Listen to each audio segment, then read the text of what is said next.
Well, oil prices taking a tumble after that tab. Look at that. Off more than $4 a barrel today. We're just north of $91 a barrel. On news that the president tapped the nation's strategic petroleum reserve, but prices already were headed down. So Republican Congressman Jason Chaffetz is wondering what is up. Congressman, you don't like this. Why not?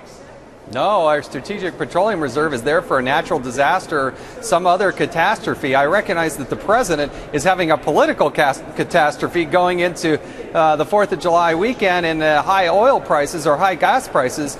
But this is not the way to use the strategic petroleum reserve. Absolutely not. All right.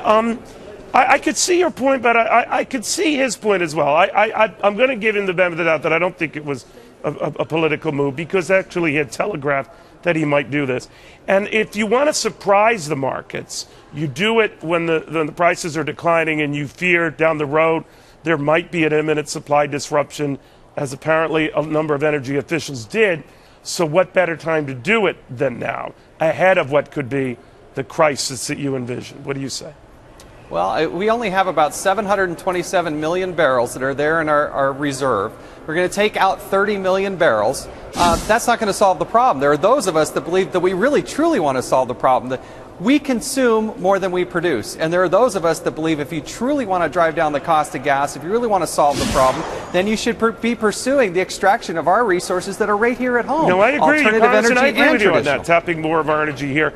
Yeah, but could you do them in tandem? In other words, you know how the markets work. Oil is a tradable commodity.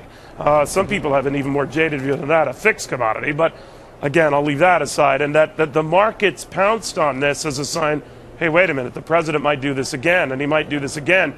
And he's getting his wish, lower prices.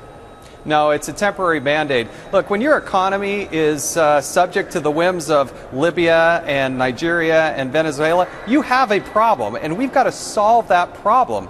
And that's my bigger point is, okay, you may be a 2-week Band-Aid, but we got to solve this long term, create some stability in the market. I recognize that there are refineries in Europe that are having some problems. We got the situation in Libya. But what if we actually had a real disaster? We don't have that much oil on reserve. It's a 90 to 100-day supply. That's just not adequate. So what would be a disaster for you?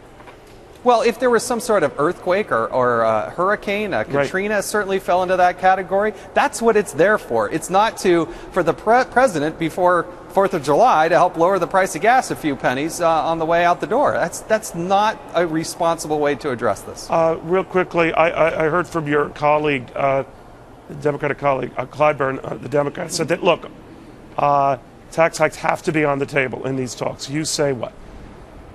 This is not a time to be raising taxes. I think we put forward, for instance, our cut, cap, and balance plan that many of us conservatives have signed on to. That's a responsible way to go. We need the president to step up and suggest, this is what I want to do. That is yet to happen, but certainly this is no time to be raising taxes. That is ridiculous. You're still sleeping in your office? I do. Yeah. Oh, that's how I save some money. Yeah. All right. You sleep well? The trick is you got to be tired enough. But I'm 6'2", and the cot's about 6 feet, so you can do that math. Yeah, you can turn CNN on and go night-night. All right, always good having you, Congressman. Thank you very much.